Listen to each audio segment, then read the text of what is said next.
Kelo Kumalo, I mean, we wanted to obviously provide the next video by saying, obviously, you know, there's currently right now a trial going on for the murder or the killing of the beloved Bafana and Orlando Pirates former goalkeeper Senzo Meyiwa, who was gunned down at Kelly's house in Foslo in 2014, and currently a couple of suspects. Currently a couple of suspects are in custody, and they are going through the trial to try and determine who actually was responsible for killing this man. And the case has been explosive, so we have covered it before. Go through our catalog, you will see we have been giving guys updates, but we thought, Martin, it has been a while since we haven't been giving updates on this case, so we want to find out, we wanted to just like brief you guys on what's been going on. So the case currently has been postponed,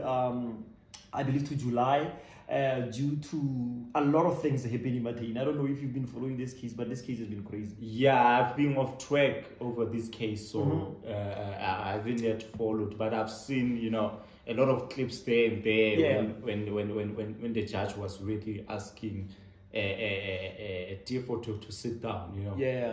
I've seen. So let me give you guys an update on this case. So what has been happening is that advocate Teffo Malesela, the defense attorney for accused number 1, 2, 3, and 4. As you guys know, there are 5 accused on this case. So 4 of them have the same lawyer by the name of Advocate Teffo Malesela, and this man has been going hard at the state, trying to make his case every day, essentially saying that this case is totally bossed by the state, as the state did not follow the correct procedures when they were collecting evidence. And over and above that, the state has 2 dockets on the same case, meaning there are contradictions. And in this other dockets that he has been referring to, these dockets point at Kelo Kumalo and her family members, Zandile and her mom, being suspects in the murder of Senzo Meyiwa. So as a result, he has been asking for a postponement. He has been trying to delay, or rather trying to even apply for motions, you know, to try and get a trial within a trial, where they assess whether they should move on with this case based on the things that he has been saying. And he has been saying the state was very, very, very bad at collecting the evidence. Also, there are 2 dockets that needs to be figured out, and also his client's constitutional rights were abused when they were arrested, and subsequent to their arrest when they were questioned by the police. So that's what Teffo Malesela has been saying. But here's what I have noticed.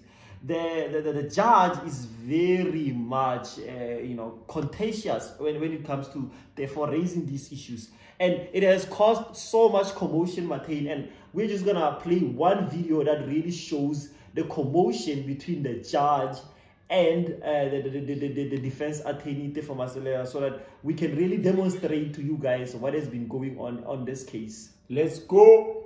Specific question. If you are not answering me on that, sit down. Lordship, the best way, let's go to the chambers. No, I'm not going to the chambers. About you trying to undermine me in court, I'm not going to any chambers.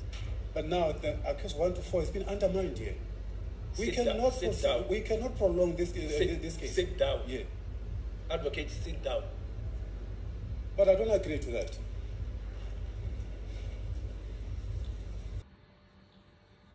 I don't agree to that. He immediately sits down. But I don't agree to that. And sit down. Woo! He was about to be held in contempt of court, actually, there, because I think he realized that, you know what I'm doing, what I'm about to do right now is out of. Yeah, it is out of order. Yeah, because otherwise, if the judge says sit down, you must sit down. You must comply. If not, you're going to be held in contempt of court. Yes. And that's actually, you know, you can get jailed for that. That's a crime. Yeah, that's a crime. Yeah. So I think he realized that very quick, because now, after the judge says sit down, I think for the 3rd time, and then he sat down. So so that's what's been going on, guys.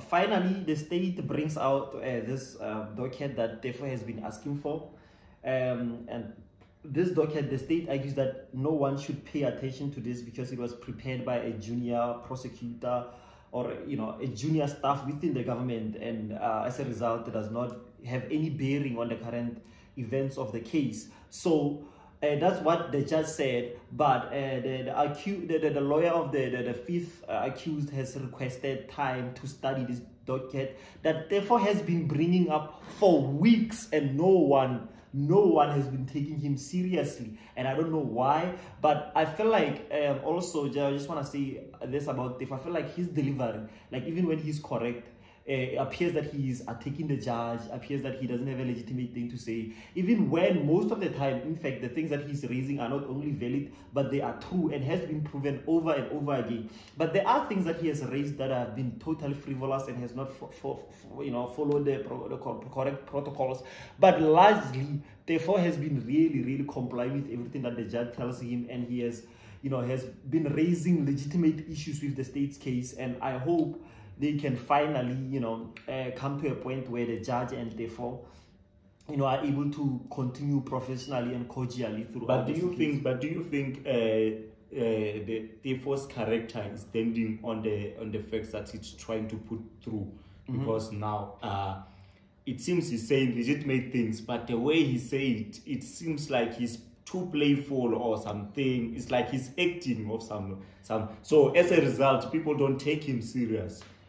I don't disagree with you. I've actually had disagreements myself with how Teffo has been running this case, because I feel like he has been, I don't think playful to say, but he has shown limitations, at least with regards to his ability to litigate, the things that he has done. And I will point out two specific examples here. He brought an argument that Netflix, or rather the company that's representing Netflix, that has a contract with Netflix to shoot the documentary, should be thrown out of court, but made all sorts of like ridiculous arguments as to why he said it was not a media house, which it is a media house.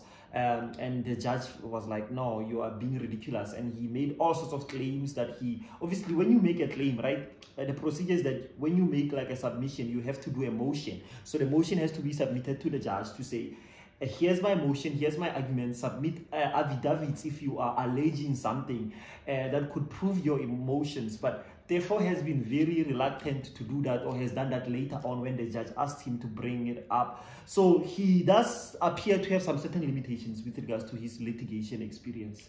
Yeah, but I heard that, for some reason, when you're doing law, you have a lot of, a path to take. So you will realize that Teffo, since he's an advocate, maybe he went through a specific part where you don't have to stand in court, but he just came back to court probably because of this case. Yes. So, but that's the update on the Senzo Meyiwa case, guys. Tell us what you think. Comment, share the video. As always, please do that. We appreciate that very much when you guys like. Even when you don't watch the entire video, just like